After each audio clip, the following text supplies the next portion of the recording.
अब हमें कोई नहीं बचा सकता। हम अपनी उम्मीद छोड़ चुके थे कि हमें कोई बचा पाएगा। हमें ये लगा था बस ये हमारा आखिरी दिन है, ये आखिरी रात है, आज हम मरने वाले हैं। भगवान मुझे बचा लो, मैं जीना चाहती हूँ। इसके सामने मैं नहीं दिखा सकता था कि मैं अंदर से टूट रहा हूँ, मैं अंदर से उम्मीद हार रहा हूँ, मैं ये नहीं दिखा सकता था। किया है इतने कि दिल से सेट है। मैं भगवान से यही दुआ करूंगी कि ईश्वर करे लाइफ में उसके साथ कुछ भी गलत ना हो। बहुत सारे लोग तो ये वेट कर रहे थे कि कुछ हो जाएगा तो कुछ हो जाएगा तो तेरे ही वर्की में जरूर जाएंगे। कुछ लोग विपत्ति आती ना तभी समझ में आता है कौन अपना है कौन पराया है। बट ये बात उस दिन हमें एहसास हुआ था हमारे पास बहुत चंद लोग हैं, लेकिन आज हमें पता है आज हमारे पास 3 से 4 लाख लोग की फैमिली है और दिल से सपोर्ट करते हैं।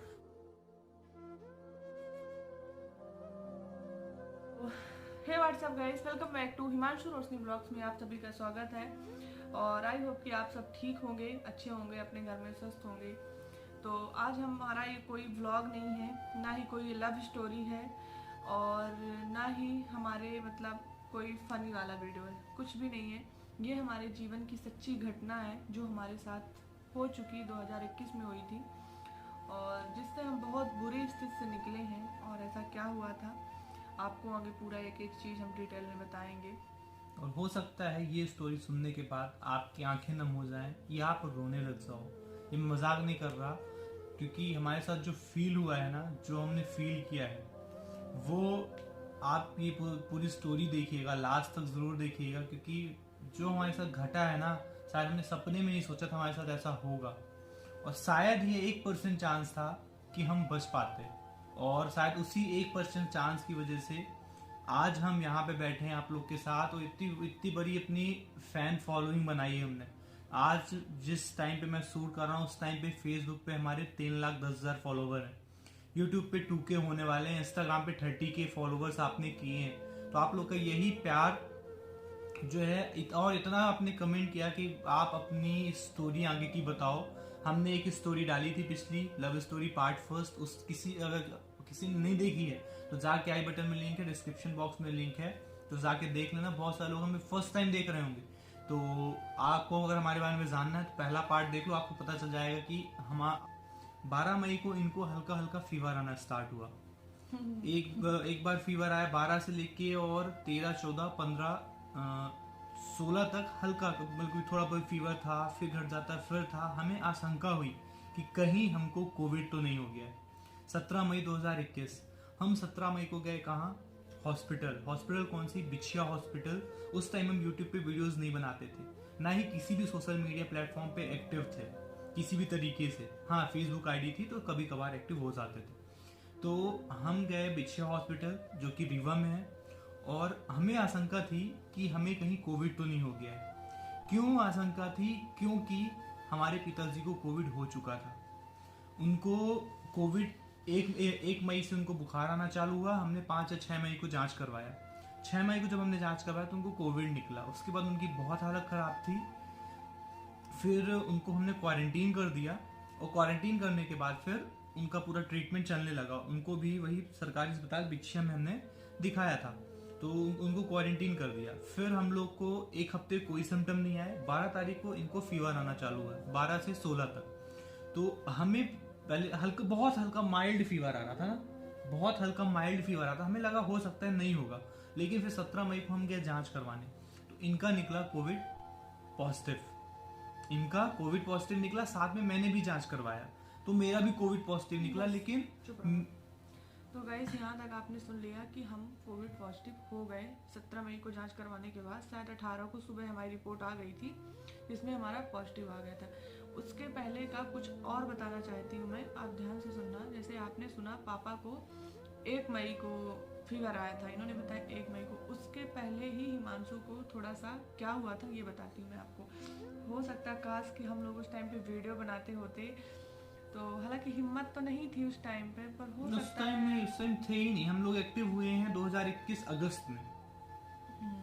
तो हुआ क्या था कि गुरुवार था, 1 मई को गुरुवार था या नहीं था मुझे नहीं पता। 1 मई की पहले की बात है, मतलब अप्रैल की बात है। हाँ, तो मेरा गुरुवार का फास्ट था। उस टाइम पे ना पापा को कुछ था, ना इनको था, ना मेरे को था। मतलब किसी बाहर को तो कोई नहीं था। रीवा में बहुत गंदी स्थिति डेली का ऐसा होता था ना रीवा की स्थिति उस टाइम पे कि 3 से 4 मेंबर्स डेली। और उस टाइम पे मेरे रिलेशन में तो बाप रे इतना ज़्यादा था ना कि मतलब दिन में ऐसे 3-4 फ़ोन आते थे कहीं मतलब रिलेशन से कि आज वो एक्सपायर हो गए, आज ये एक्सपायर हो गए। 90% ऐसे होते जो यंग लोग थे, 90% मेरे यहाँ से यंग लोग थे जो उस टाइम पे एक्सपायर हो रहे थे। हम लोग सोचते थे दिल ऐसे धक धक धक धक धक धक होता था। तो या तो आप टेंशन समझ लो या तो डर समझ लो, पता नहीं क्या था। तो मेरा फास्ट था जैसे मैं बता रही थी। तो ये और मैं ऐसे रूम में बैठे थे, लेटे थे, मैं सो गई थी, मैं फास्ट था, दोपहर में 1-1:30 बजे की बात है। तो इनको ऐसे लगा जैसे मेरी सांस चढ़ रही है। तो ये गए तो बाहर टहलने लगे, किसी से नहीं बताया कि थोड़ा सा टहलूँ, हो सकता है कि ये डर गए, पता नहीं क्या। ये गए बाहर, इनको और ज़्यादा सांस चढ़ने लगी, इनको ऐसे लगा जैसे धक धक धक धक होने लगा। तो ये फिर आए तो मेरे से बोले कि मेरी सांस फूल रही है, मेरे को सांस नहीं आ रही अच्छे से। तो डर तो उस टाइम गाइस बहुत था, बहुत ज़्यादा डर था। तो मैं बोली कैसे तुम बोल रहे हो सांस चढ़ रही है, तुमको तो फीवर है। इनको कुछ भी नहीं था, ना फीवर था, कोई सिम्टम नहीं थे। हम लोग घर पे रहते थे। हाँ फिर वो बताती हूँ बाद में, पहले सुनो आप। फिर ये आए अंदर। तो मतलब मेरी एक दीदी है, वो बिछिया हॉस्पिटल, वो सॉरी बिछिया उसमें पुलिस में है, बिछिया पुलिस थाना है ना, उसमें है। तो उनको मैंने फ़ोन किया, मैं बोली दीदी हिमांशु को ऐसा ऐसा हो रहा है, तो उनको सांस चढ़ रही है। तो उन्होंने बोला कि तुम कंडे वंडे में घी डालो और उनको सुहाओ, अगर थोड़ा सा फ्रस्ट्रेशन होगा तो सही हो जाएगा। तो मैं उनसे रोने लगी, मैं बोली कहाँ ले जाएंगे आप, कहीं एडमिट? तो वो बोली एडमिट करने की तो बिल्कुल सोचना ही नहीं, क्योंकि अगर एक बार कोई एडमिट हो जाता है ना तो बहुत पहले तुम घर में उनको हो सकता है कभी कभी टेंशन की वजह से ही फ्रस्ट्रेशन होता है। उन्होंने वैसे बस मुझे थोड़ा सा ताड़ना दी, तो वो ड्यूटी पे थी, उनसे मैंने ये मंगवाया ऑक्सीमीटर, जो आज भी है मेरे पास, दिखाती हूँ आपको। ये ऑक्सीमीटर मेरा उसी हड़बड़ाहट में मैंने बोला आप जितना जल्दी हो सके तो ऑक्सीमीटर लेके आओ। हमारे पास ये भी नहीं था कि हम ऑक्सीजन चेक कर लें कि कितना है क्या है। मतलब ऐसा लगा था कि मतलब मेरे को ऐसा लग गया थोड़ा सांस फूल रही, अचानक से मतलब सर घूमने लग गया, सामने अंधेरा सा छाने लगा, मतलब ऐसा लगा कि बस अब शरीर में जान नहीं है, बस सांस अब थमने वाली। थरथराहट आ रही थी, मतलब पूरा शरीर कांपने लगा था। फिर मैंने मम्मी पापा को उठाया, मैं बोली हिमांशु बोल रहे हैं कि मेरे को सांस नहीं आ रही है। वो भी बहुत किसी का भी बेटा हो सब लोग भड़बड़ा जाते हैं। तो फिर हो गया, फिर मम्मी पापा वही कंडा घी तब तक हम लोग डाल के इनको सुखा रहे थे। मेरे को बहुत डर लग रहा था। उस दिन मैं व्रत थी, तो मैं बार बार बोल रही थी विष्णु भगवान ऐसा कुछ गलत मत करना, ऐसे नॉर्मली हो। फिर वो दीदी लेके ये वाला ऑक्सीमीटर आई, तो हमने इनका ऑक्सीजन देखा तो ऑक्सीजन इनका 99 था। ऑक्सीजन वगैरह सब कुछ नॉर्मल था, और ना ही उस टाइम हमारे घर में किसी को कोविड था। मैंने भी वो घबराहट की वजह से हमें ऐसा लगा। सबने देखा, सबका नॉर्मल था। हम लोग बिल्कुल फ्री हो गए कि हुआ क्या गाइस, नहीं चुप रहो। तो फिर मेरा मन नहीं माना। हम लोग बोले कभी कभी ऐसा हम लोग न्यूज़ में देखते थे, कोई सिम्टम नहीं होता फिर भी कोविड हो जाता है। उसी दिन जैसे वहीं ऑक्सीमीटर से हमने ऑक्सीजन लेवल चेक किया, उसके बाद हम डायरेक्ट बिछिया हॉस्पिटल गए। दोपहर के 1 बजे की बात है, इनको लगा 3 बजे तक हम बिछिया हॉस्पिटल पहुंच गए। जब गए वहाँ तो हमने कोविड की जांच करवाई, फर्स्ट बार हमने दोनों लोग जांच करवाई कोविड की। और गाइस मैं इतना डर रही थी, उसे बोलते थे नाक से करते हैं, तो मेरे को बहुत डर लग रहा था। फिर भी हो गया, हिम्मत करके मैंने जांच करवाई, अपना चेकअप करवाया। तो हमारी रिपोर्ट अगले दिन आई, तो वो रिपोर्ट हम दोनों की निगेटिव थी, मतलब हमें कोविड नहीं था। हाँ, हम लोग इतना खुश हुए, इसे लगा जैसे जंग जीत गए हैं। मुमकिन नहीं है, वो सब तो घबराहट की वजह से रहा हो। और फिर जैसा कि पापा को कोविड हुआ 1 मई को। फिर गाइस क्या हुआ कि जैसे हम आए, रिपोर्ट हमारी दूसरे दिन नॉर्मल आ गई। उसी रात, जिस दिन हमारी रिपोर्ट नॉर्मल आई, उसी रात पापा को फीवर आ गया, वो भी भयंकर वाला फीवर। रात में पापा ने गोली खाई, कोई भी असर नहीं हुआ, इतना सा भी बुखार नहीं उतरा। तो रात सुबह मम्मी बताई कि पापा को फीवर आ गया। तो हम लोग सोचे हो सकता है कि कल पापा ज़्यादा टेंशन में आ गए थे, घबरा गए थे हिमांशु को लेके, उसकी वजह से पापा को फीवर हो। पर हिमांशु को मैंने बताया, तो हिमांशु बोले नहीं एक बार चेकअप करवा लेते हैं, क्योंकि कोविड तो है ही सबको। तो पापा नहीं जा रहे थे, पापा बोले नहीं वो हमको नॉर्मल है, सर्दी जुकाम हल्का हल्का, उनका गला भी वैसे लग रहा था खराब। ये ज़बरदस्ती में लेके, मैं बोली तुरंत आप लेके चले जाओ, अगर होगा तो ठीक है, ट्रीटमेंट चालू हो जाएगा, सब लोग पापा को क्वारंटाइन कर देंगे, हम लोग थोड़ा सा अलग हो जाएंगे। ये लेके गए पापा को, थोड़ा लंबा हो रहा, मैं आपको शॉर्ट में बताने की कोशिश करती हूँ। लेके गए, जांच करवाए, पापा की रिपोर्ट आई अगले दिन, तो पापा पॉजिटिव हो गए। पापा को कोविड हो गया। हमने पापा को लाके वहीं पे दूसरे रूम में क्वारंटाइन कर दिया। हम लोग सब अलग हो गए। पापा का खाना पीना जैसे आप लोग करते हो समझ लो पूरी तरह से अलग हो गए। ये सब 1 हफ्ता चला। 9 तारीख को मेरा बर्थडे आता है, जिससे आपको पता है। 9 तारीख को हमने अपना बर्थडे भी सेलिब्रेट किया। पापा की तबीयत ख़राब थी बट ज़्यादा कुछ नहीं किया, ऐसे घर छोटा मोटा केक वो काटे तो बस हो गया। तो कुछ नॉर्मल चल रहा था। हाँ, पापा को बहुत ज़्यादा पेन हो रहा था बॉडी में, बाकी उनका ऑक्सीजन लेवल बिल्कुल सही था। उसके बाद फिर ये बताया। और मतलब जो इस दिन हमने केक काटा था 9 मई 2021, उसका हमने वीडियो बनाया था। वीडियो में पहला जो हमारा वीडियो गया था वही 9 मई को गया था। हमको नहीं पता था कि हम ब्लॉग बना रहे हैं। हाँ, ऐसे ही बोले, ऐसे ही मतलब शूट करके और हमने डाल दिया था। उसमें आवाज नहीं है, उसमें आवाज होती तो सुनाई देता आपको। ये बोल नहीं है, आवाज है थोड़ा बहुत। उसमें ये बोल रहे थे वो तुम अच्छे से केक काटो, ये मैं नेट में डालूंगा वीडियो। हाँ। उसमें यूट्यूब में डालूंगा। हाँ, मतलब व्लॉग को हमने कुछ नहीं स्टार्ट किया था, मतलब बस ऐसे ही डाल दिया था। वो वीडियो देख लेना, आई बटन में डाल दूंगा लिंक। सबसे पहली वीडियो वही थी और फिर हो गया। उसके बाद फिर अब 9 मई बीत गया। 13, 14, 12 मई से इनको हल्का हल्का फीवर आना चालू हो गया, 12 से 17 मई तक। तो हमें ये लगा कि इनको भी कोविड है, तो हमने 12 तारीख से इनको गोली देना चालू कर दिया। जो ट्रीटमेंट पापा का चल रहा था सेम ट्रीटमेंट हमने इनका करना चालू कर दिया। 12 से 17 मई 5 दिन का हमने डोज दिया। उसके बाद हम कहे अब चल के जांच करवाते हैं, क्योंकि इनका फीवर थोड़ा थोड़ा ठीक हो रहा था 17 मई तक। तो मेरे को नॉर्मल, हाँ, एकदम नॉर्मल फीवर हो गया था, ठीक हो गया था। हम गए फिर वही बिछिया हॉस्पिटल सतना में, रीवा में है, वहां जाके जांच करवाए। तो मैं बोला तुम अपनी जांच करवा लो, मेरे को कोई फीवर उवर नहीं है, मेरे को कोई कोविड नहीं है, मेरे को कोई सिम्टम नहीं। इन्होंने बोला नहीं आप भी करवा लो, हो सकता है कि शायद कोविड हो, सिम्टम ना समझ में आ रहे हैं। हम कहे चलो करवा लेते हैं, क्या दिक्कत। पहली बार तो करवाए थे तो निगेटिव ही आया था, इस बार भी निगेटिव ही आ जाएगा। तो हमने फिर जांच करवाई और हमारी लगभग 3 घंटे में रिपोर्ट आ गई थी, क्योंकि फास्ट वाला हुआ था जो होता है। तो जैसे रिपोर्ट आई तो इनको भी कोविड था ही और मेरे को भी कोविड था। लेकिन पता है मेरे को फीवर आ रहे थे, लेकिन इनको कोई भी सिम्टम नहीं थे, कोई भी सिम्टम नहीं। और हमने ट्रीटमेंट लेना चालू कर दिया। मैंने कहा भले सिम्टम नहीं हो सकता, आ सकते हैं, तो मैंने ट्रीटमेंट लेना चालू कर दिया। मैंने 18 को गोली ली, 19 को ली, 20 को ली, 3 दिन कंटिन्यू ली, कोई सिम्टम नहीं आए। तो मैंने कहा चलो कोविड नॉर्मल है, इनका भी नॉर्मल हो गया था। तो हमने क्या किया, 20 तारीख की रात को, क्योंकि पापा जी तो क्वारंटाइन थे, पापा जी उस टाइम थोड़ा रिकवर हो गए थे, क्योंकि 20-25 दिन हो गया था, ऑलरेडी रिकवर हो गए थे। अब क्या किया हमने, फिर भी हमने क्वारंटीन रखा था, क्योंकि क्वारंटीन का पीरियड कितने दिन का रहता था, उसमें 21 दिन का उस टाइम पे था शायद। तो पापा पूरी तरह से ठीक हो गए। हाँ, लगभग ठीक ही हो गए थे। और लेकिन ये था कि भाई दोबारा उनको ना फैले। तो हमने क्या किया, उस रात मैं गया तो आम लेके आया और दाल वाली पूड़ी हमने बनाई। हम कहे चलो यार अब कोविड ठीक ही हो गया है, चलो दाल वाली पूड़ी और आम खाते हैं। तो हमने आम की चटनी बनाई, पक्के आम का रस बनाया और दाल वाली पूड़ी, और बढ़िया खा लिया रात को। ज्यादा नहीं खाए थे, 2-2 पूड़ी खाए थे, 2 या 3 पूड़ी हम, 2 या 3 पूड़ी रोशनी और 2-3 पूड़ी मम्मी खाई थी और दादी खाई थी।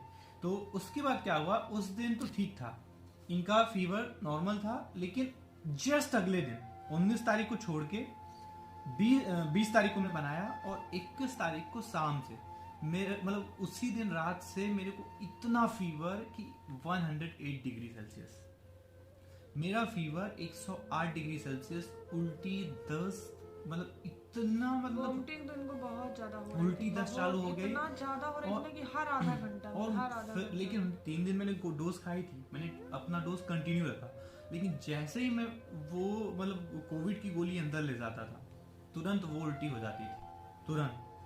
और मेरा फीवर आप यकीन नहीं मानोगे 21 तारीख से चढ़ा है और 28 तारीख तक 108 डिग्री से नीचे नहीं उतरा फीवर। हाँ, क्या होता था ना गाइस कि इनको हम टेबलेट देते, इनको हम डॉक्टर के यहाँ दिखवाए, जब कोई प्राइवेट डॉक्टर देखने के लिए अलाउ नहीं कर रहा था, इनको बहुत ज़्यादा फीवर आ रहा था, मतलब इतना 108 डिग्री। तो हम उस टाइम पे कौन सी टेबलेट देते थे, वो ब्लू कलर की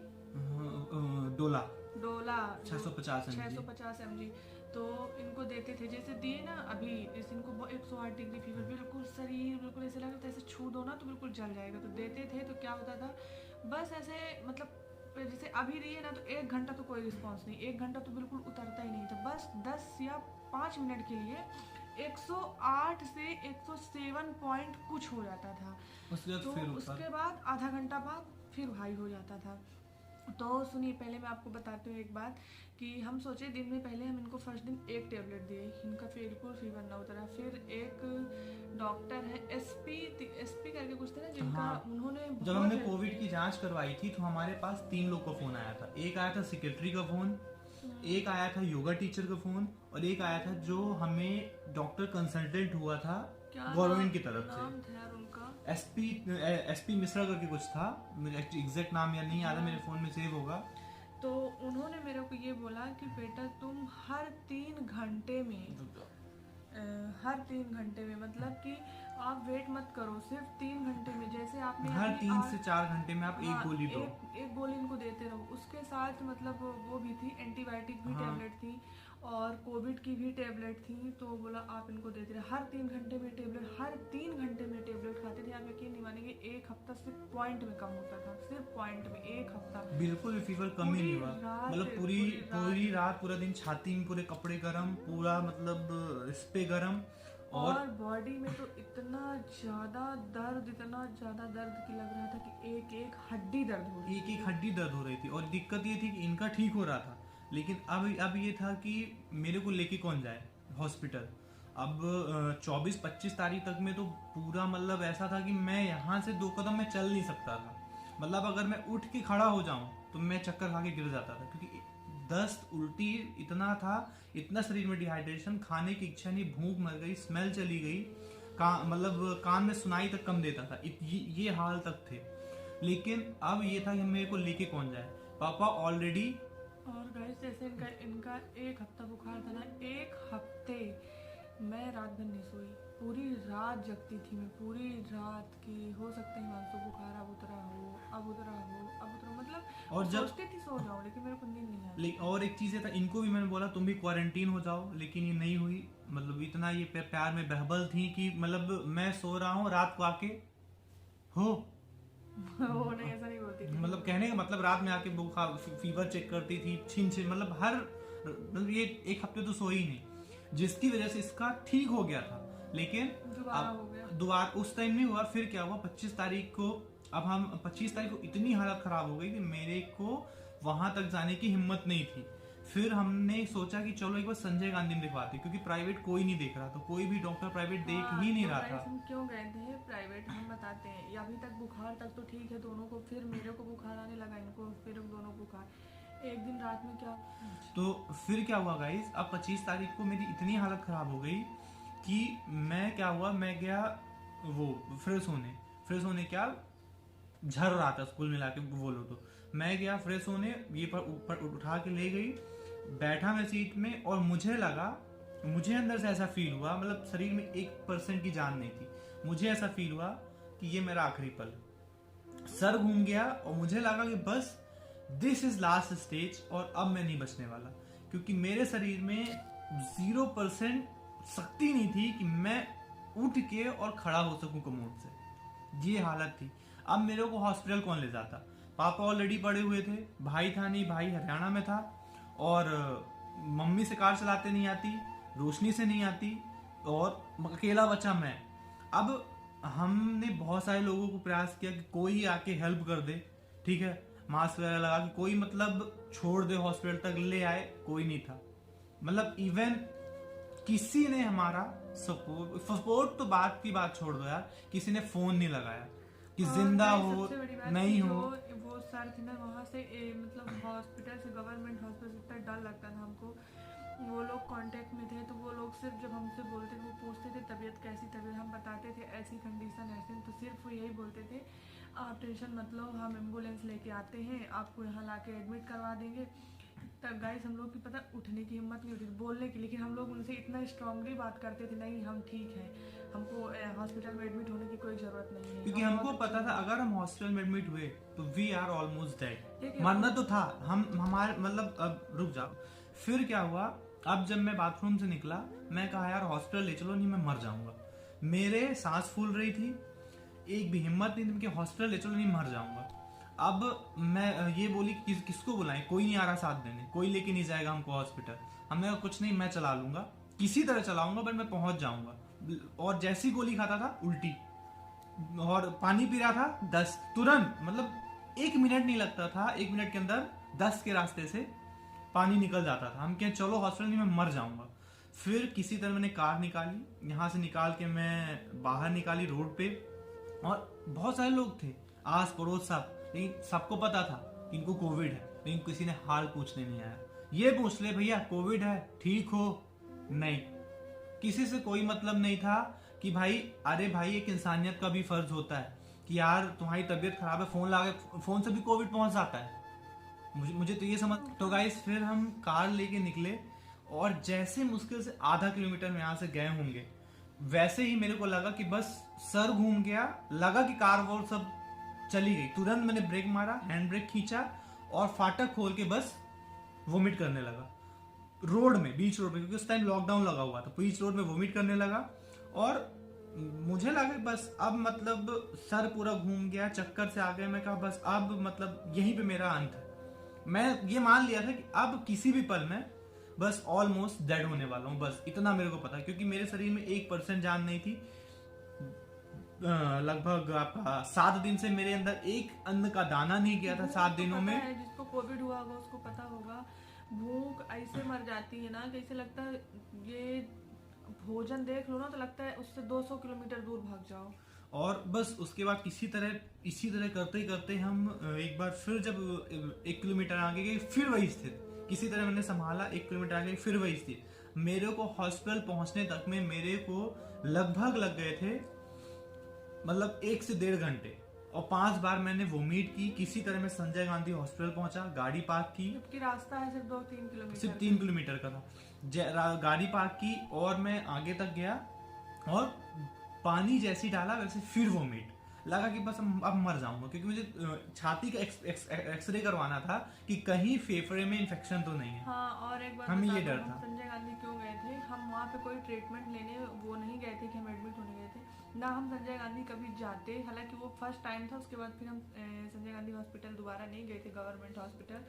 वो क्या था ना कि जो मतलब एक डॉक्टर थे, दीपक तिवारी थे ना। हाँ, दीपक तिवारी थे वो, हमारे मतलब जो गांव है ना, हमारा मायका है जहाँ से, बेशमपुर से, वहाँ वो थे। मेरे उधर मम्मी पापा को भी हो गया था, मम्मी को नहीं शायद पापा जी को मेरे हो गया था, तो माइल्ड सिम्टम, तो उनका ट्रीटमेंट उन्होंने ही किया था। तो अचानक से इनकी बहुत ज़्यादा तबीयत खराब थी, तो मैंने अपने भाई को फ़ोन लगाया, और मुझे मतलब बहुत रोना आ रहा था कि इनकी तबीयत ऐसे है वैसे है, क्या करें, कुछ समझ में नहीं आ रहा है।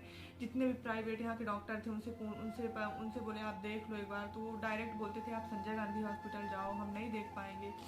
तो मतलब मेरे को बहुत उस टाइम पे अजीब सा लग रहा था कि कोई प्राइवेट देख नहीं रहा है, गवर्नमेंट में हॉस्पिटल में एडमिट करना मतलब ये था कि उसमें से एडमिट ही नहीं हो रहा था, कोई बच के नहीं आ पाता था, ऐसा था। तो फिर भगवान की कृपा समझिए, कुछ भी समझिए, फिर अचानक से मैंने अपने भाई को फोन किया, तो वो बोला कि नहीं, जब इन्होंने भाई को फोन लगा, इस भाई के पहले इन्होंने डॉक्टर AP पाठक डॉक्टर है रीवा में, उनको फोन लगाया। मतलब मेरे हस्बैंड वो मतलब जानते हैं हम लोग को, हमारे मतलब फैमिली की तरह हैं, उन्हीं के हम दिखाते थे। उनको इन्होंने बताया कि 1 हफ्ते से फीवर नहीं उतर रहा है, तो वो बोले कि भाई ये मान लो कि अब लास्ट स्टेज है, एडमिट। ऐसा नहीं बोला था, उन्होंने ये बोला, मैंने उनको फोन लगाया, मैंने बोला इनकी मतलब इतना 105-106 डिग्री बुखार हो जाता है, उतरता नहीं है, और मतलब सांस खांसी तो इतना ज़्यादा आती थी कि सांस नहीं ले पाते थे, बहुत ज़्यादा खांसी आती थी। उन्होंने बोला कि आप एक काम करो, घर में रखने कोई मतलब नहीं है, आप संजय गांधी में एडमिट कर दो। हालांकि मैंने उनको इसलिए फ़ोन लगाया था कि आप कुछ ट्रीटमेंट कर दो, तो उन्होंने बोला हम कुछ नहीं कर सकते हैं, आप संजय गांधी। उन्होंने बोला बहुत सीरियस कंडीशन, आप एडमिट कर दो, नहीं कुछ भी हो सकता है। फिर मेरे को इन्होंने नहीं बताया, क्योंकि मतलब कि मैं हालत वैसी थी भी नहीं। तो इन्होंने फिर भाई को फ़ोन लगाया, तो भाई से रोने लगी कि मतलब कुछ भी कर लो, इनको बचा लो, ये चीज़ें। और फिर मोनू इनके भाई का नाम आप लोगों को पता होगा। फिर मोनू तुरंत उसी दिन मतलब उसी पल वहाँ से चल दिया था। उस दिन चला, अगले दिन वो उस दिन बताया था कि मतलब वो जो डॉक्टर है तो वो संजय गांधी में भी आते हैं 2 दिन के लिए, जिनसे पापा का ट्रीटमेंट चला था। तो तुम एक बार जाके, वो थोड़ा सा मतलब मेरे कुछ रिलेटिव भी आते थे, तो जाके तुम उनको दिखा लो, तो हो सकता है कि वो एक बार देख लें तो सही रहेगा, बाकी तुम संजय गांधी में कहीं मत जाना। तो फिर हम गए, इनको पकड़े पकड़े गाइस, पता हो उनके पास जाते जाते कम से कम 20 बार ये 20 बार उल्टी उल्टी। किए, पानी लेके गए थे, ऐसे कहीं संजय गांधी में लेट जाते थे, ऐसे किसी जगह बैठ जाते थे, मतलब मेरे को लगा ऐसा- था किसी तरह मेरे को डॉक्टर मिल अब जाए। ऐसा था कि मतलब मेन गेट से हम इंटर हुए और जैसे ही सामने पहुंचे गेट के पास, तो मतलब वोमिटिंग हुई, किनारे वोमिटिंग किया और वहीं बीच रास्ते पे मेन पे मैं लेट गया। मैं कहा मेरी हिम्मत नहीं है, अब मैं नहीं जा सकता। मतलब वहां पे चारों तरफ जो कुछ कुछ लोग थे गार्ड वगैरह, वहीं पे लेट के मैं कहा अब नहीं जा सकता। मेरे बिल्कुल भी हिम्मत नहीं। किसी तरह कढ़लते कढ़लते मैं डॉक्टर के पास पहुंचा, वहां पे फिर उनको गए दिखवाया, तो उनको हमने दिखवाया, हमने बताया, तो उन्होंने देखा और कुछ दवाइयाँ, एक्सरे वगैरह किया, एक्सरे सब उन्होंने कुछ। तुरंत बोला पहले आप अपना एक्सरे करवाओ, कोई फेफड़े में इन्फेक्शन तो नहीं है। तो फिर हम इनको ले गए एक्सरे करवाने के लिए। तो वहाँ पे जब एक्सरे हुआ तो उन्होंने बोला कोई इन्फेक्शन नहीं है, बस आप ये दवाइयाँ, कुछ उन्होंने दवाइयाँ दी, कुछ बोले और कि आप- दवाइयाँ लिखी, भूख वगैरह की, और बोले कि नारियल पानी जितना हो सके हाँ, उतना तो पियो। उन्होंने बोला जितना ज़्यादा हो सकता है नारियल पानी पियो, फ्रूट्स खाओ, क्योंकि भूख बिल्कुल भी नहीं लगती थी, बिल्कुल भी भूख नहीं लगती थी। फिर हो गया, वहाँ से हम चले आए। वहां से आए तो हम लोग मतलब उस दिन से फिर हमारा नारियल पानी चालू हो गया था। मतलब एक दिन में 4-4 5-5 सिर्फ हम पीते थे क्या, नारियल पानी। और उस दिन आए, उसी दिन से फिर इनको फीवर चालू हो गया। इनका फीवर मेरे से भी ज्यादा, फीवर, उल्टी, दस्त और पेट में जलन, गैस। एसिडिटी तो इतना, तब से लेके आज तक आप हमारे अरे आज तक नहीं, रुक जाओ यार। तो इनको चालू हो गया। उसके बाद हम लोग की कंडीशन और डल होती गई। पहले तो मैं था, मेरे बस थी, मतलब मेरा फीवर नहीं उतर रहा था। अब इनको भी फीवर आना चालू हो गया, इनको उल्टी, दस्त। अभी मैं या तो मैं खुद को देखूं या इनको देखूं। ये ऊपर बेड में लेटी रहती थी, मैं नीचे दसा के लेटे रहता था। इनके शरीर में पूरा बॉडी में पेन, नीचे पेन। रात रात को मतलब रात नींद तो ये मान लीजिए कि 10 दिन हमने सोए ही नहीं। अब किसी तरह ये 5 दिन बीते, हमारा मई खत्म हुआ, 1 अप्रैल आया। 1 अप्रैल तक हालत ये हो गई थी कि मैं भी एकदम मतलब शरीर से एकदम पूरा खत्म, और ये भी ना खाना पच रहा, कुछ नहीं। सभी डॉक्टर की दवाई कर डाली, सब कुछ कर डाला।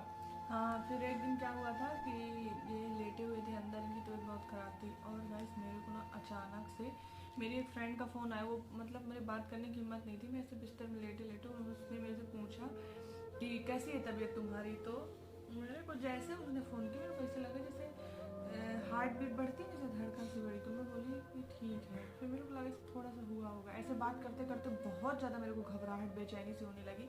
तो मैंने बोला तुम फ़ोन रखो, मैं तुमसे थोड़ी देर से बात करती हूँ। उसको मैंने नहीं बताया, क्योंकि लोग जो बाहर रहते हैं ना वो ज़्यादा घबरा जाते हैं। फिर मैंने मम्मी को बोला मम्मी आप जल्दी से पानी गर्म करो, भाप लो। जितना ज़्यादा मैं भाप ले रही थी, जितना ज़्यादा उतना ज़्यादा मेरी सांस चढ़ रही थी। इतना ज़्यादा ना सांस चढ़ रही थी, मेरे को घबराहट के मारे इतना ज़्यादा वोमिटिंग होने लगी। फिर इनकी उठने की हिम्मत नहीं थी। फिर अब लेके कौन जाए, हालत तो बहुत ख़राब थी।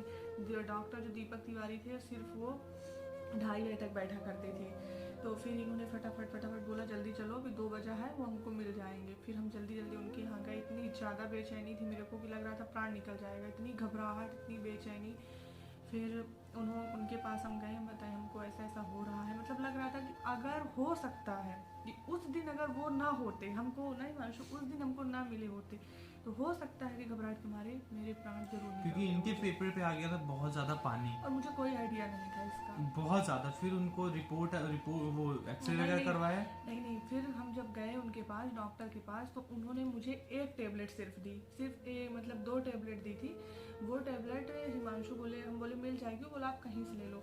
सोचिए वो ऐसी टेबलेट, हमको उसके बारे में कोई नॉलेज नहीं था। ये गए पूरी संजय गांधी के बाहर कम से कम 20 मेडिकल 25 मेडिकल हैं, सभी जगह गए, वो किसी ने अलाउ नहीं किया। सबके पास थी बट उन्होंने सबने मना कर दिया।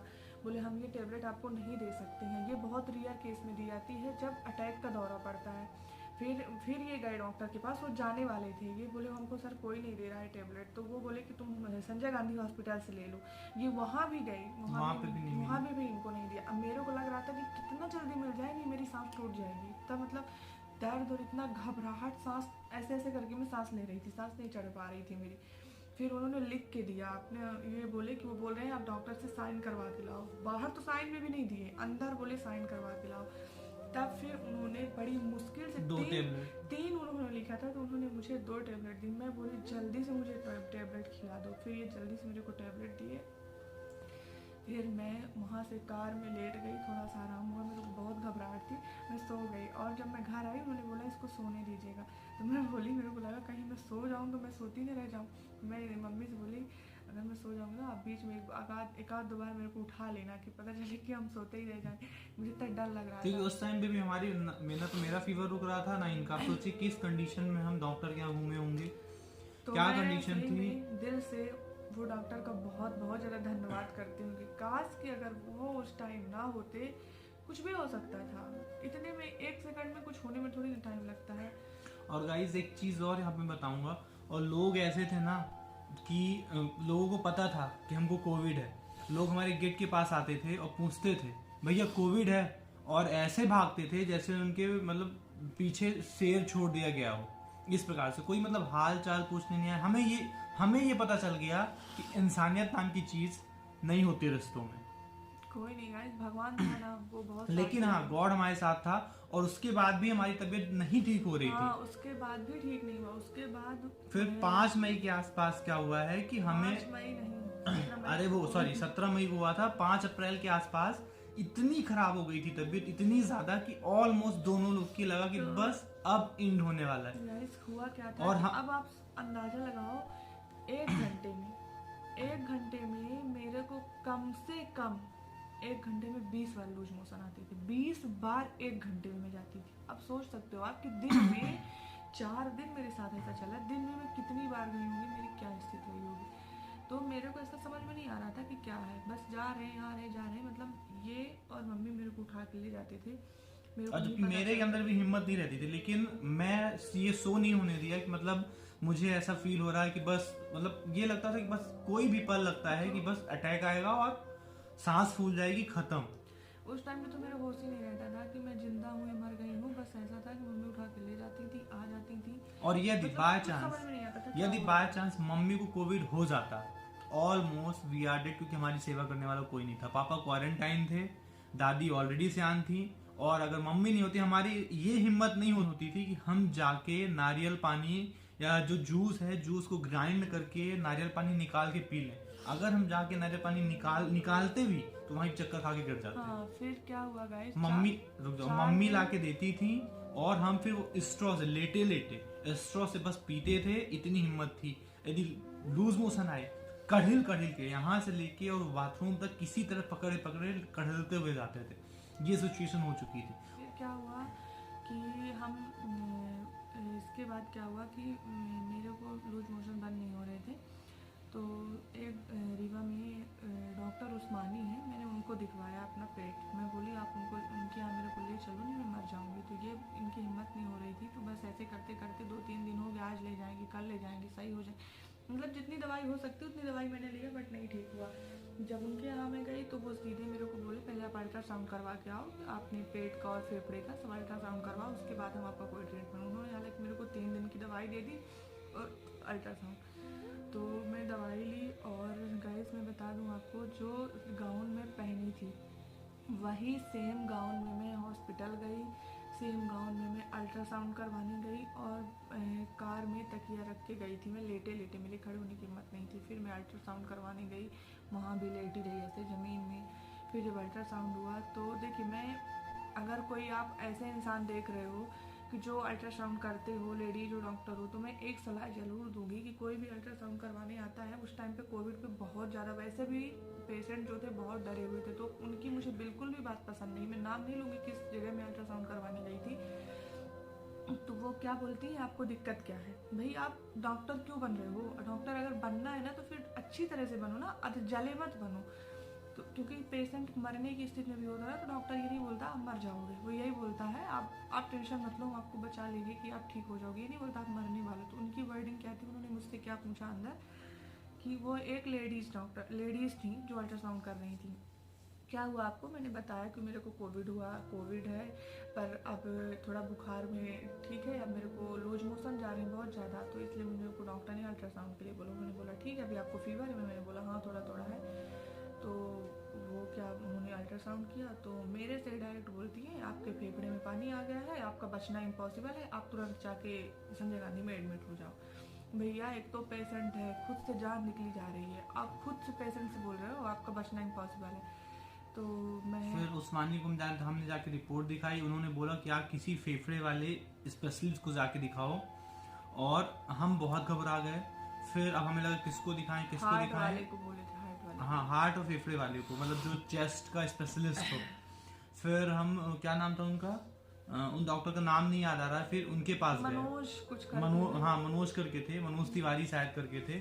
फिर वो रीवा बस स्टैंड, नए बस स्टैंड में बैठते हैं, तो उनको गए दिखाने। मैं पहले एक बात बताती हूँ आपको, जब मैं गई रिपोर्ट दिखाने, पहले तो मेरी रिपोर्ट आ गई, मैं बहुत ज़्यादा डर गई थी। ये लोग बोले बब्बा के भी पानी आ गया था, तुम न डरो, ये वो सब ये मेरे से बड़ा स्ट्रांगली पेश हो रहे थे। पर उसी वक्त उन्होंने जब ये रिपोर्ट दिखाने गए, मेरे भाई को फ़ोन लगाए, ऐसा ऐसा हो गया है, रोशनी का बचना इम्पॉसिबल है, सब उसने बोल दिया। और बहुत डर नहीं, मैं ये नहीं बोला, मैं बोला कि मतलब सीरियस है। हाँ, तो मोनू मेरा उसी दिन आ गया, उसी दिन वो बोला हम आ रहे हैं, आप टेंशन मत लो, कहाँ एडमिट करवाना, क्या क्या हम ऐसे देखते हैं।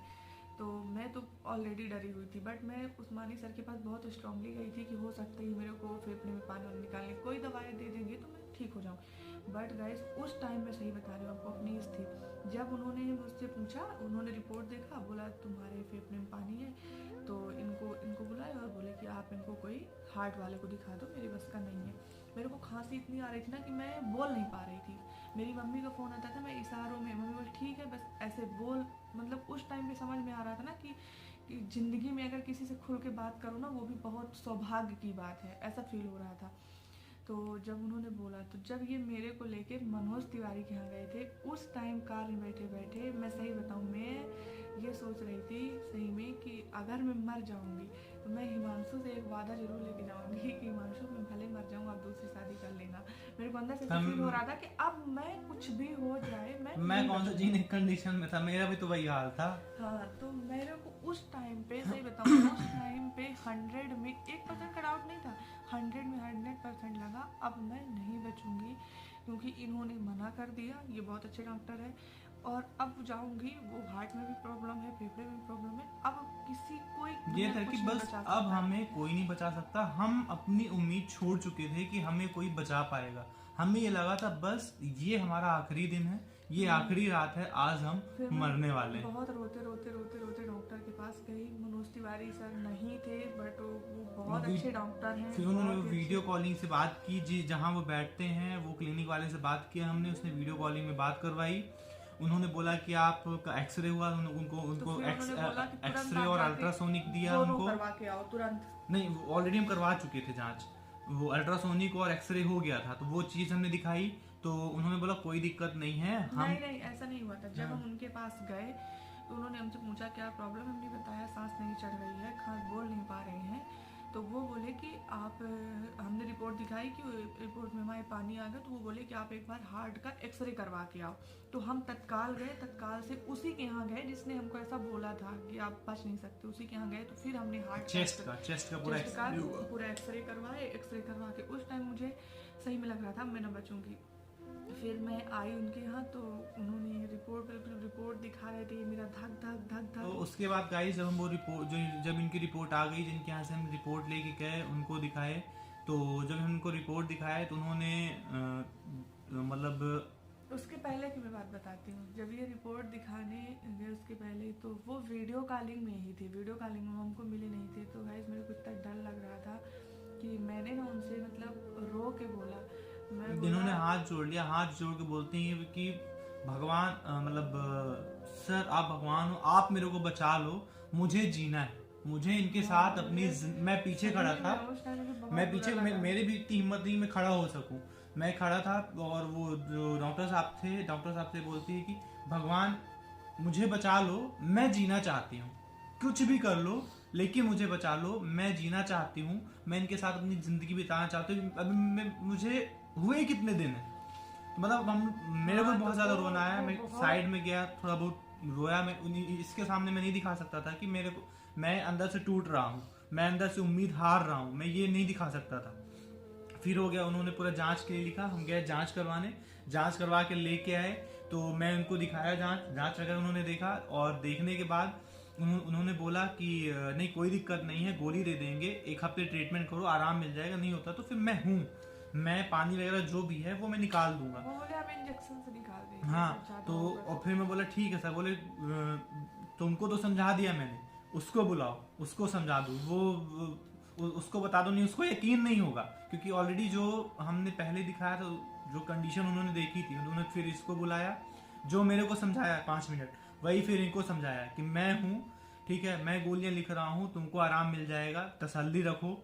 और फिर उनसे बात होने के बाद फिर हम चले आए घर और ट्रीटमेंट लिया। और ट्रीटमेंट लेते लेते हमको हो गए थे लगभग 1 महीने हमारे पूरे हो गए थे। 17 अप्रैल आ गई थी और हाँ फीवर वगैरह कम हो गया था, लेकिन हमारी शक्ति नहीं थी कि उठ के हम चल सकें। और ये कंडीशन हमारी लगभग 2 महीने चली। 17 अप्रैल से जून, सॉरी 17 मई से 17 जून तक हमारी कंडीशन ये हो गई थी कि हाँ हम जिंदा तो थे, लेकिन उठ के कोई भी काम नहीं कर सकते थे, उठ के अपने से पानी नहीं ले सकते थे। ये कंडीशन हो गई थी। 17 मई से फिर 1 महीने बीत गए, लेकिन हम उठने की कंडीशन नहीं थी। 1-2 महीने हमको बेड रेस्ट हो गया था।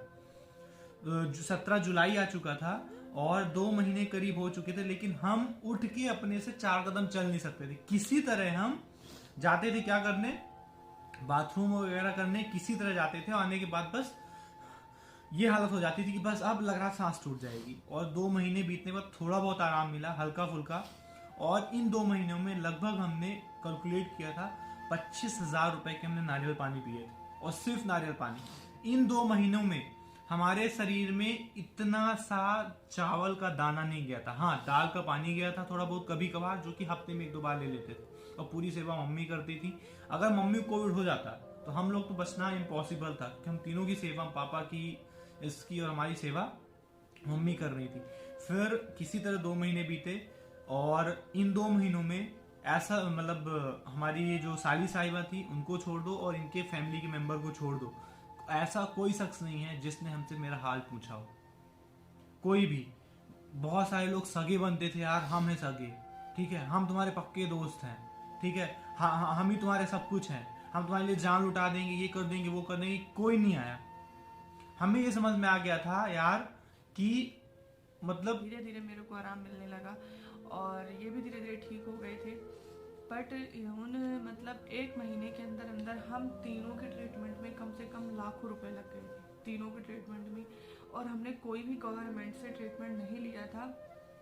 तो हो सकता है, मुझे ऐसा लगता है, जो लोग ना जाके एडमिट हो गए हैं वहाँ पे जाके हॉस्पिटल, गवर्नमेंट हॉस्पिटल में, बहुत कम ऐसे लोग हैं जो बचे। इसका रीज़न मैं बताती हूँ आपको ऐसा क्यों हुआ। क्योंकि भूख बिल्कुल भी नहीं लगती थी, 0 हो गई थी। और ये बताइए आप, घर में यहाँ मम्मी थी तो हमको एक मतलब आधे घंटे में कहीं किसी का जूस, कहीं किसी का जूस, कहीं चाहे इतना ही पीते थे, थोड़ा थोड़ा। वहाँ पे कौन देता है? 1 बार 2 बार डॉक्टर आते रहे होंगे चेकअप के लिए। सब ज़्यादातर लोग की जान गई है सिर्फ भूख और प्यास से। ट्रीटमेंट तो सब दे देते हैं, ट्रीटमेंट बस उसमें ज़रूरी नहीं था, उससे ज़्यादा ज़रूरी था आपकी केयर। क्योंकि फैमिली से ज़्यादा केयर कोई नहीं कर सकता। कोई भी हो सकता है कि अगर हम लोग, क्योंकि 20-25 बार ऐसा आया है, बहुत सारे लोगों ने बोला आप एडमिट हो जाओ, एडमिट हो सकता है। अगर उस बार हम एडमिट हो गए होते, आज आप लोग तो के पास 2 नहीं में से होते। हो सकता है एक बंदा तो ना ही होता, या तो मैं या तो ये, क्योंकि दोनों की कंडीशन सेम थी। जो इनको होता था वो मेरे को भी होता था, जो मेरे को होता था वो इनको भी होता था। और हमारी फैमिली में ऐसे बहुत से मेंबर हैं जो जिनकी डेथ हो चुकी है, चले गए उस कोविड में, और उसके साथ डर। तो मैं भगवान से ही प्रे करूँगी कि जैसा हमारे साथ हुआ वैसे किसी के साथ ना। बट एक बात मैं क्लियरली बोलना चाहूँगी कि उस टाइम से मेरा सही में दिल फट गया सबसे, मैं सही बता रही हूँ। मैं इनको मना कर रही हूँ, आप मत कुछ मत बोलो, क्योंकि देखो आपके घर में बैंड बज रहा है, मिठाई बट रही है, खाने बहुत सारे लोग आ जाएंगे, आपको याद नहीं रहेगा कि कौन आया कौन है। आप खिला दोगे, वो प्यार से खा ले। बट अगर जिस दिन आपके जहाँ पे दर्द है, सीने में दर्द है, और उसमें से जो अगर एक बंदा ये भी आके बोल देगा ना, भाई तू टेंशन मत ले, दूर से बोल देगा, फोन लगा के कोई बोल देगा यार होगा ना तो हम तेरे साथ नहीं है, वो इंसान आपको जिंदगी भर याद रहेगा। ये सब मैं नहीं बोलती, सबका मानना, आप भी खुद फील करते हो। तो मेरी फैमिली, मतलब जो मेरे मायके वाली फैमिली थी, उसमें सबसे ज्यादा जो सपोर्ट किया हमें, वो किया है हमारी जीनू दीदी ने। हाँ, मतलब अगर हम रात को हम बोल दे 12 बजे कि हमें नारियल पानी की जरूरत है, हमें इस चीज की जरूरत है, वो इंसान दौड़ते हुए आती थी, दौड़ते हुए। उन्होंने मतलब ये नहीं सोचा। और जब हमारा ये ऑक्सीमीटर मंगाया, तो हमने थर्मामीटर मंगाया। बहुत सारे ऐसे लोग भी हैं गाइस कि मेरे मुंह पे बोलते हैं बहुत सारे कि तुम्हारी जो सब कुछ जीनू है, तुम्हारा जीनू से अलग सा अटैचमेंट है, जीनू तुम्हारे लिए ये है, तुम तो बस जीनू की ही सगी बनी रहती हो। ऐसा कुछ नहीं है कि उन्होंने हमारे लिए किया है। मेरे लिए अलग से है कि जीनू बस। तो हुआ क्या कि जिस टाइम मेरी सच में बहुत बहुत गंदी स्थिति थी, उस टाइम पे मतलब अपने घर वाले जो थे ना यहाँ आने से डरते थे, नहीं पूछते थे। लेकिन वो एक ऐसी लड़की थी कि मतलब वो कुछ भी नहीं डरती थी, आती थी, करती थी। मतलब एक दो बार ऐसा भी हुआ है कि हमने बोला कि हमारे पास जैसे फ्रूट्स नहीं थे, कि मतलब कोई लाने वाला नहीं था, तो वो गेट तक ही दे, हम बोले तुम गेट के अंदर मत आना, वो गेट तक आती थी, दे के जाती थी। मतलब उसने मतलब ऐसा कुछ किया है, इसने कि दिल से ऐसे मैं भगवान से यही दुआ करूंगी कि ईश्वर करे लाइफ में उसके साथ कुछ भी गलत ना हो, क्योंकि कोई समझे या ना समझे, बट उसने बहुत कुछ किया है। और मम्मी ने भी बहुत कुछ किया है। मम्मी ने भी बहुत सारे मतलब हम लोग की बहुत सेवा की, क्योंकि अगर मम्मी ना होती तो हो सकता है कि हम लोग भी ना होती। और फिर बस उसी के बाद तो फिर लोग हम जो बोलते हैं ना जीनू वैसा है, जीनू वैसा है, तुम्हारी जीनू, तो बस गाइस पता है जो आपकी विपत्ति में साथ देगा ना, वो फिर बहुत ही बैड इंसान होगा जो किसी को भूल जाता है। लेकिन हम उनमें से नहीं है, क्योंकि उसने उस टाइम साथ दिया ना जिस टाइम पे अपने ना पूछते तक नहीं थे। पूछने नहीं आया कोई। मैं बता रहा हूँ, एक इंसान कोई पूछने नहीं आया कि भाई कैसे हो, क्या हो। तो बस ये स्टोरी यही थी। और फिर हम आखिर में जब हम रिकवर हो गए 17 जुलाई को, हमारे दिमाग में ये था कि अब हमें कुछ करना है, कुछ अलग करना है यार, कुछ पहचान बनानी है। क्योंकि हमें पता है यार कि हमें जितना सपोर्ट आप लोग ने दिया है इन 10 महीनों में, उतना शायद कहीं नहीं मिला, कहीं पे भी नहीं मिला। क्योंकि मतलब जितना प्यार आप लोगों ने दिया है, तो बस हमने 17 मई को डिसाइड किया कि यार कुछ करना है, पर क्या करना है हमें समझ में नहीं आ रहा था। फिर हमने फाइनली 28 जुलाई को हमने पहला व्लॉग शूट किया अपना, क्योंकि कुछ नहीं, व्लॉगिंग करनी है यार, अपनी फैन फॉलोइंग बनानी है, ठीक है, हमें कुछ सोशल मीडिया में करना है। वहां से हमने डिसाइड किया यार कुछ नहीं, हमें कुछ नहीं चाहिए, ना रुपया चाहिए, ना पैसा चाहिए, कुछ नहीं चाहिए। और हम अगर सोशल मीडिया पे आए इसी वजह से कि हमें प्यार चाहिए, और ये प्यार आप लोगों ने बहुत दिया है, बहुत ज्यादा। बात मैं ये भी बोलना चाहूंगी गाइस कि एक चीज मैं क्लियरली बोल रही हूँ, जिसको बुरा लगे तो बुरा है, जिसको अच्छा लगे अच्छा, मुझे कोई फर्क नहीं पड़ता है। एक बात जरूर है कि मतलब जब विपत्ति आती ना तभी समझ में आता है कौन अपना है, कौन पराया है। बट ये बात बिल्कुल सच्चाई है कि जब विपत्ति आती है सिर्फ अपने खून के ही रिश्ते काम आते हैं, बाकी कोई नहीं काम आता। खून के रिश्ते और इंसानियत के रिश्ते, बस क्योंकि इंसानियत के रिश्ते, क्योंकि अब मतलब बहुत सारे ऐसे लोग थे हमारे कोविड के दौर पे जो हमको नहीं जानते थे, हमारा कोई उनसे खून का रिश्ता नहीं था, लेकिन जो गवर्नमेंट की तरफ से लॉर्ड थे उन्होंने बहुत सपोर्ट किया। हर एक दिन में 4 लोग का फोन आता था, मैंने बताया, और डेली आता था, डेली। और गाइस हाँ, मेरी ससुराल की जो फैमिली थी ना, ससुराल वाली फैमिली से कोई भी एक ऐसा बंदा नहीं था, मैं किसी का नाम ना ससुराल वाले में से ना किसी ने फोन नहीं लगाया, ससुराल वाली फैमिली से कोई भी फोन नहीं लगाया। बहुत सारे लोग तो ये वेट कर रहे थे कि कुछ हो जाएगा तो सुनेंगे, तो आ जाएंगे, फिर जाएंगे। हाँ, तो कुछ हो जाएगा तो तेरे ही वर्किंग में जरूर जाएंगे। कुछ लोग ये सोच रहे थे, नहीं सोच रहे थे, बस ये सोच रहे थे कुछ हो जाएगा तो सुन लेंगे, बस उनसे एक फोन नहीं किया गया। इसीलिए ना मैं सच्ची बता रही हूँ, मैं मुंह पे बोल रही हूँ, अगर आप मेरा ब्लॉग देख रहे हो, आप सबसे ना मेरी आत्मा फट चुकी है, दिल फट चुका है। बस ये है, रिश्ते हैं, नाम के रिश्ते हैं जो जिंदगी भर निभाऊंगी, बट दिल से जो रिस्पेक्ट थी, क्योंकि मेरे को 4 साल हो गया था, मैं नहीं जानती थी आप कैसे हो, अच्छे हो, बुरे हो, क्या हो। लेकिन हाँ, आज मुंह पे बोल रही हूँ, आपसे दिल से कोई लगाव नहीं है। हाँ, अगर आपके साथ कभी ऐसा होता है तो मैं इंसानियत का रिश्ता निभाऊंगी। मेरे अंदर इतना मेरे जहर नहीं है। आपसे एक फ़ोन नहीं किया गया, आपने एक बार पूछा नहीं, तो आई होप भगवान करे आपके साथ ऐसा कभी भी ना हो, आप इस दौर से कभी भी ना गुजरो। बट जो दिल में मेरे चोट लगी ना, उससे दिल में ना आपके लिए कोई भी जगह नहीं, कोई भी जगह। और ये स्टोरी हम नहीं बताते, लेकिन हमें पता है, क्या पता, पर कोई बात नहीं, बोलते ना बोलते हैं जिसका कोई नहीं होता ना उसका भगवान होता है। और आज हमारे पास आप खड़े भी हो जाते ना, आप खड़े भी हो जाते, अगर वो खड़ा ना होता ना तो हमारा कुछ नहीं होता। वो खड़ा था, आप नहीं थे, फिर भी आज हम सलामत। और आज उस दिन हमें एहसास हुआ था हमारे पास बहुत चंद लोग हैं, लेकिन आज हमें पता है, आज हमारे पास 3 से 4 लाख लोग की फैमिली है और दिल से सपोर्ट करते हैं। भले आप हमारे पास नहीं पहुंच पाते, हमें फिजिकली सपोर्ट नहीं कर पाते, लेकिन बहुत सपोर्ट करते अगर हमें पता है कि हमें कल विपत्ति पड़ेगी, ठीक है, तो आप एक बार हाल चाल जरूर पूछोगे। तो भैया अभी तक यहाँ तक अगर आपने हमारा ब्लॉग देख लिया है, अगर आपको हमारा ब्लॉग अच्छा लगा है, तो बहुत सारे ऐसे लोग हैं जिन्होंने हमारे YouTube चैनल को सब्सक्राइब नहीं किया है, तो जाते जाते सब्सक्राइब जरूर कर देना। और अगर हमारा ये ब्लॉग आपको अच्छा लगे तो लाइक कमेंट शेयर करना बिल्कुल मत भूलना। ये स्टोरी यहीं तक थी और हम ये स्टोरी नहीं बताते, बट हमें पता है कि क्या पता कल ऐसी स्थिति आए और हमारी ये स्टोरी अनकही रह जाए और हम कहीं कह ना पाए।